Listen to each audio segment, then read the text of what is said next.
La définition des lipides est plus fonctionnelle, basée sur leurs propriétés physiques plutôt que sur leur structure. Les lipides sont caractérisés par leur insolubilité dans l'eau et par contre leur solubilité dans les solvants organiques. Les lipides sont des molécules organiques composées de carbone, d'hydrogène et d'oxygène, synthétisées à partir d'unités acétyl-CoA, notion sur laquelle on reviendra plus tard dans le cours. Comme les lipides forment un groupe très divers, leur classification est difficile. Nous les subdiviserons en trois grands groupes, les acides gras, les lipides contenant du glycérol et les lipides qui présentent l'isoprène comme constituant de base.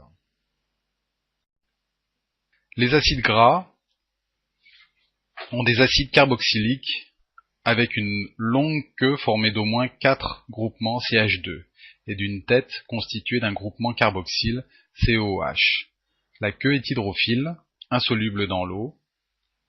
La tête hydrophile, soluble dans l'eau. Libres comme présenté ici ou associés au cholestérol pour former le cholestérol estérifié, ils peuvent également être associés au glycérol pour former les triglycérides.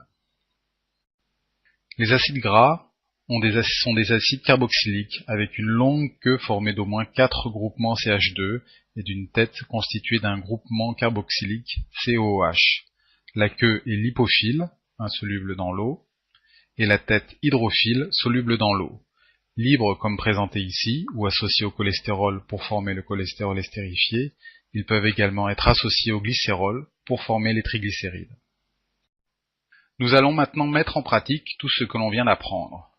Tous les acides gras présentés ici possèdent 18 carbones. Du bas vers le haut, l'acide gras en bas ne possède pas de double liaison, c'est un acide gras saturé qui possède 18 carbones. On le désignera donc par 18 2.0.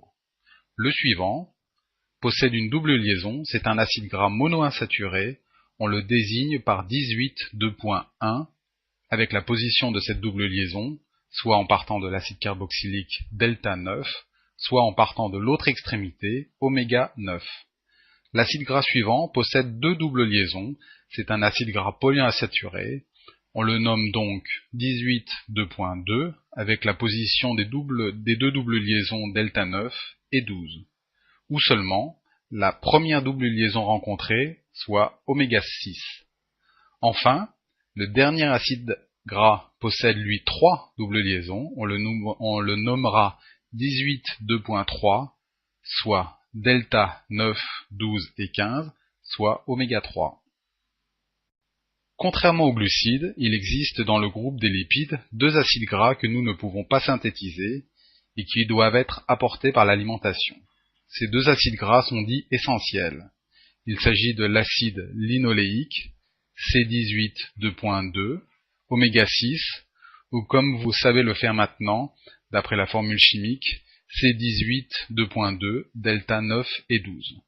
Et l'acide linolénique, C18 2.3 oméga 3 ou C18 2.3 delta 9, 12 et 15. Le besoin quotidien en ces acides gras essentiels est important. Pour être équilibré, notre régime quotidien doit comporter 10 g d'oméga 6 et 2 g d'oméga 3. L'acide linoléique est important dans la croissance et le développement des enfants. Cet acide gras est particulièrement important au niveau cutané, puisqu'une carence peut provoquer des atteintes épidermiques avec perte de l'étanchéité cutanée, ce qui provoque des pertes hydriques importantes. L'acide linolénique est essentiel à la croissance du système nerveux central et de la rétine. Des anomalies de la vision ont été observées chez des enfants exclusivement nourris au lait de vache, pauvres en acide linolénique. Les laits infantiles sont actuellement enrichis pour cet acide gras oméga 3. Si la double liaison adopte dans l'espace une forme trapézoïdale, il s'agit d'une double liaison cis. Si malgré la double liaison, la molécule conserve la forme d'une ligne en zigzag, on parle d'une forme trans. Les acides gras importants chez l'homme se présentent exclusivement sous forme cis. La source la plus importante d'acides gras trans est l'alimentation industrielle qui produit ce type de lipides par hydrogénation des huiles. Les acides gras trans sont liés à une augmentation des maladies cardiovasculaires et sont actuellement interdits dans l'alimentation californienne. Après les acides gras, passons maintenant au groupe des lipides contenant du glycérol. Le glycérol fait partie de la famille des carbohydrates. C'est un alcool tertiaire avec 3 fonctions OH sur lesquelles peuvent se fixer des lipides. Le glycérol provient de substrats de la voie de la glycolyse et peut être converti en glucose dans le foie ou en pyruvate pour servir de combustible énergétique. Les triglycérides ou triacylglycérol constituent les lipides de réserve de notre organisme. Leur localisation sous la peau est bien visible, voire palpable. Ils servent également de protection contre le froid, dans les orbites et dans la plante des pieds de graisse de remplissage. Ils sont composés par un glycérol sur lesquels est fixé 3 acides gras liés par des liaisons esters. Dans l'organisme, la plupart des triglycérides contiennent de l'acide palmitique et de l'acide stéarique. Dépourvus d'eau, ils permettent une économie de place par rapport aux autres substances de réserve comme le glycogène. Par comparaison aux triglycérides, la structure des phospholipides est légèrement différente. Sur le 3e atome de carbone du glycérol, c'est un phosphate qui est lié à la place d'un acide gras. À ce stade, on a affaire à un acide phosphatidique. À cet acide phosphatidique est lié un résidu polaire comme la choline, la sérine ou l'inositol pour former le phosphatidylcholine, le phosphatidylsérine ou le phosphatidylinositol. Contrairement aux triglycérides, les phospholipides sont à la fois hydrophobes grâce aux 2 acides gras et également hydrophiles grâce aux résidus polaires. Ils ont donc des propriétés amphiphiles. Grâce à cette caractéristique, ils se disposent de façon ordonnée dans un milieu aqueux. Les parties lipophiles des différents phospholipides se regroupent entre elles, en profondeur, et les têtes hydrophiles se maintiennent vers l'extérieur. Cette disposition forme soit des membranes, soit des micelles. Les bulles de savon sont également formées de la même manière. Les membres de ce groupe de lipides sont assez hétérogènes en ce qui concerne leur rôle dans l'organisme. Parmi eux, on trouve le cholestérol, les hormones stéroïdes, l'acide biliaire ainsi que les vitamines liposolubles. L'isoprène est un dérivé du butane avec 2 doubles liaisons. Plusieurs isoprènes peuvent s'accrocher l'un derrière l'autre pour former une chaîne linéaire qui va participer à la structure des vitamines liposolubles. Si 6 isoprènes se ligaturent et se cyclisent, cela donne les stéroïdes et en particulier le cholestérol. En résumé, les principales classes de lipides sont les triglycérides, qui participent essentiellement au stockage des lipides dans l'organisme, les acides gras, qui sont le combustible énergétique, les glycérophospholipides, qui constituent les membranes cellulaires, et le cholestérol, qui entre dans la composition des membranes et qui est le précurseur de nombreuses hormones. Maintenant que vous savez tout sur les différentes classes de lipides, nous allons nous intéresser à l'apport alimentaire des lipides et comment ces lipides sont captés par l'organisme en étudiant la nutrition et la digestion. Lorsque l'on étudie la proportion des différentes classes d'aliments dans notre régime au cours du temps, on constate qu'une évolution très importante de nos habitudes alimentaires s'est produite dans un laps de temps très court. Depuis la préhistoire jusqu'au début du XXe siècle, le régime alimentaire était en majorité constitué d'amidon, c'est-à-dire de céréales, pain et sucre lent, et à part égale de protéines et de lipides. À partir du début de l'alimentation industrielle, la part de lipides a augmenté de plus de 2 fois aux dépens de l'amidon. D'autres modifications importantes est la part de glucides qui a été multipliée par 4. On considère actuellement qu'un enfant en âge de rentrer à l'école a mangé au cours de sa vie plus de glucides que ses grands-parents pendant toute leur vie. Comme illustré sur cette diapositive, ce changement de comportement alimentaire en termes de lipides et de glucides a des conséquences sur le nombre de personnes obèses, de pathologies cardiovasculaires et de personnes atteintes de diabète de type 2. Pourtant, seulement une très faible part des lipides que nous absorbons nous sont nécessaires. Nous sommes capables de synthétiser la très grande majorité des différents lipides de notre organisme. Les seuls lipides qui sont nécessaires dans notre alimentation sont les acides gras essentiels, oméga 6 et oméga 3, dont nous avons déjà parlé, et les vitamines liposolubles, vitamine A, vitamine E et vitamine K. De nombreuses observations cliniques ont montré que le rapport idéal entre acides gras oméga 6 et oméga 3 devait être d'environ 5. Parmi les pays industrialisés, seul le Japon a une alimentation équilibrée en termes de composition d'acides gras essentiels. L'explication pourrait venir d'une trop grande consommation en produits contenant de l'huile de tournesol, très riche en acide linoléique, oméga 6, et une trop faible consommation en boissons pour les autres pays industrialisés comme la France. La digestion des lipides constitue une provocation pour notre organisme. En effet, les enzymes capables de digérer les lipides sont hydrophiles et ne sont pas en mesure de travailler dans un milieu lipophile. Ainsi, l'absorption des lipides nécessite une stratégie de digestion spécifique, différente de celle utilisée pour les sucres et les protéines. Et c'est ce que nous allons voir. Les aliments, après avoir été mâchés, passent dans l'estomac, où se produit une émulsion des lipides, c'est-à-dire la formation de gouttelettes de lipides de petite taille. Ainsi, il se forme des zones frontières entre les parties lipophiles et les parties hydrophiles. C'est seulement dans ces zones frontières que les enzymes peuvent travailler. La principale enzyme de digestion des lipides est la lipase pancréatique, qui hydrolyse les triglycérides. Sous l'action de cette enzyme, un triglycéride donnera 2 acides gras et un monoglycéride, c'est-à-dire une molécule de glycérol associée à un seul acide gras. Ces produits de dégradation sont très hydrophobes. La deuxième étape de la digestion des lipides consiste à entourer ces lipides dégradés, ainsi que les autres lipides, cholestérol, vitamines liposolubles, par des acides gras biliaires. Ce qui aura pour conséquence la formation de micelles, et ces micelles pourront être absorbées au niveau de l'intestin grêle par les entérocytes. Les cellules intestinales, les entérocytes, vont absorber les micelles constituées d'acides gras, de monoglycérides et d'acides biliaires. Dans les cellules intestinales, il y a une synthèse de triglycérides à partir des acides gras et des monoglycérides et incorporation au sein des entérocytes de ces triglycérides dans une structure que l'on appelle les chylomicrons. Ces structures seront ensuite excrétées dans le système lymphatique pour être distribuées dans l'organisme entier. Tous les lipides digérés sont incorporés dans les chylomicrons formés à l'intérieur des cellules intestinales. Ces grosses particules d'environ 500 nanomètres sont constituées en leur centre de triglycérides et de cholestérol estérifié par un acide gras, de vitamines hydrophobes, et sur la périphérie, de cholestérol, de phospholipides, tous orientés de façon à avoir leur partie hydrophile vers l'extérieur, ici représentés par les points bleus.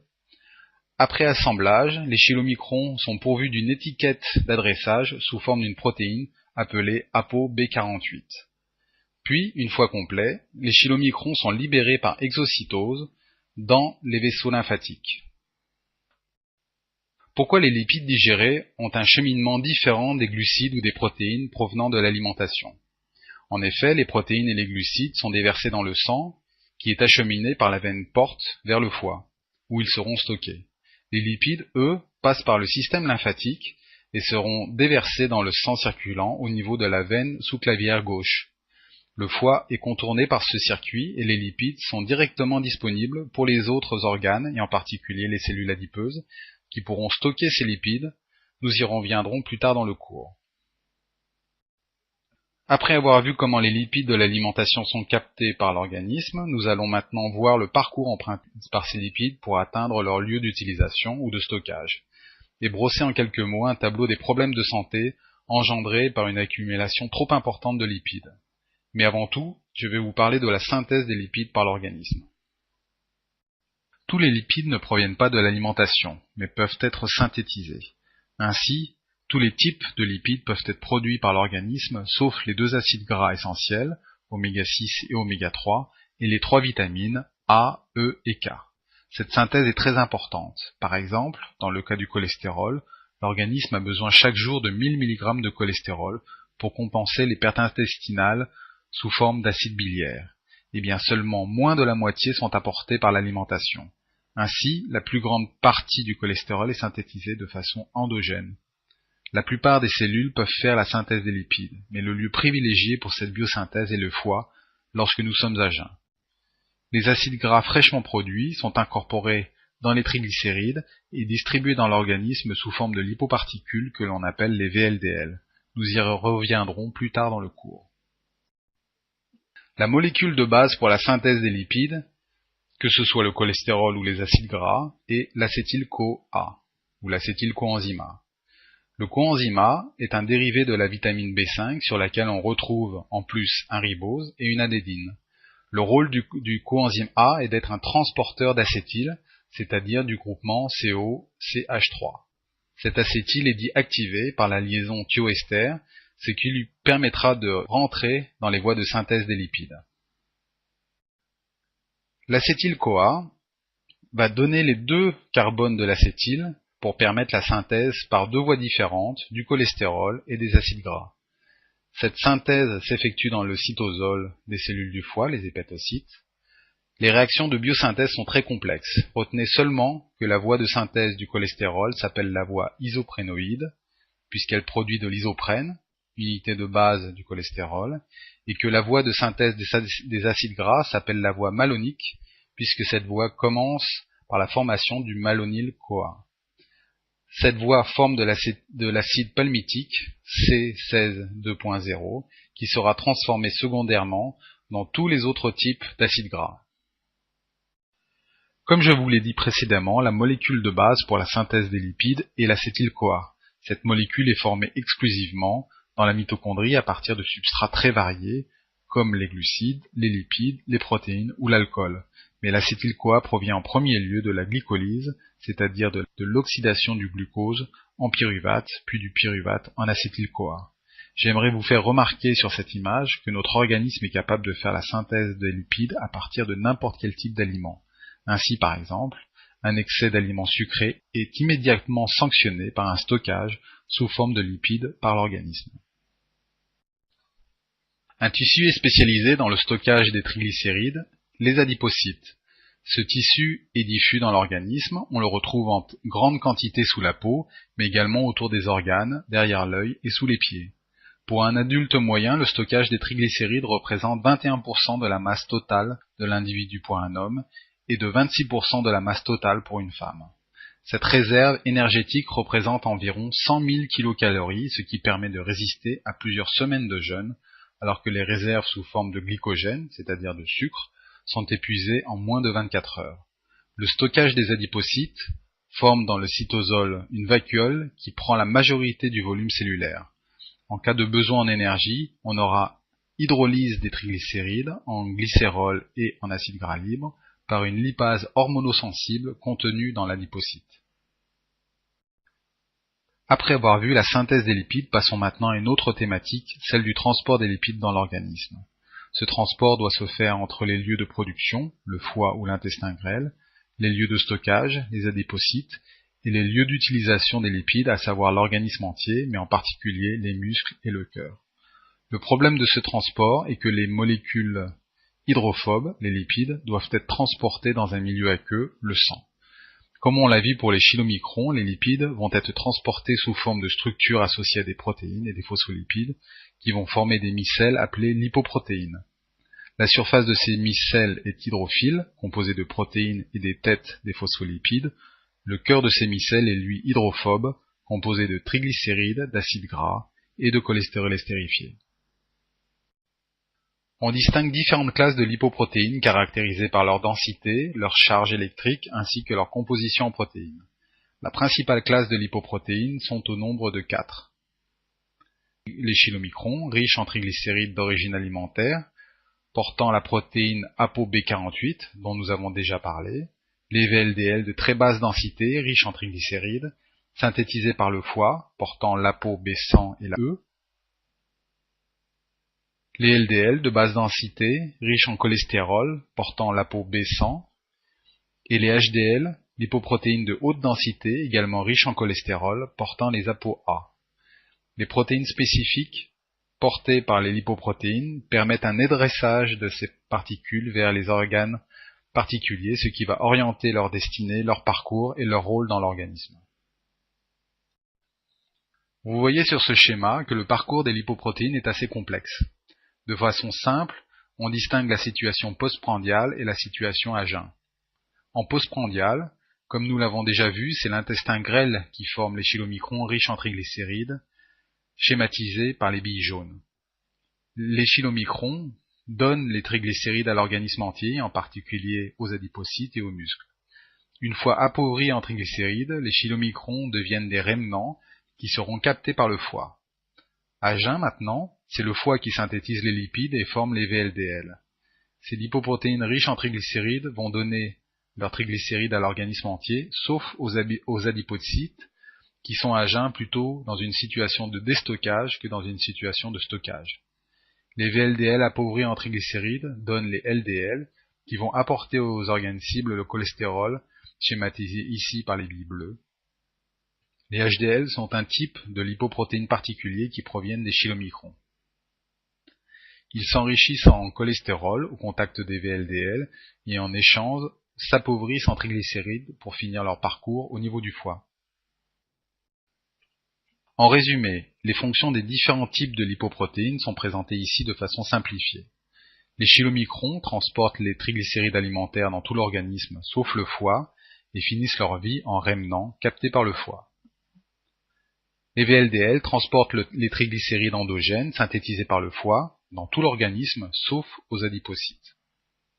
Les LDL transportent le cholestérol dans tout l'organisme et en particulier donnent le dépôt artériel de cholestérol, responsable de l'athérome et des maladies cardiovasculaires.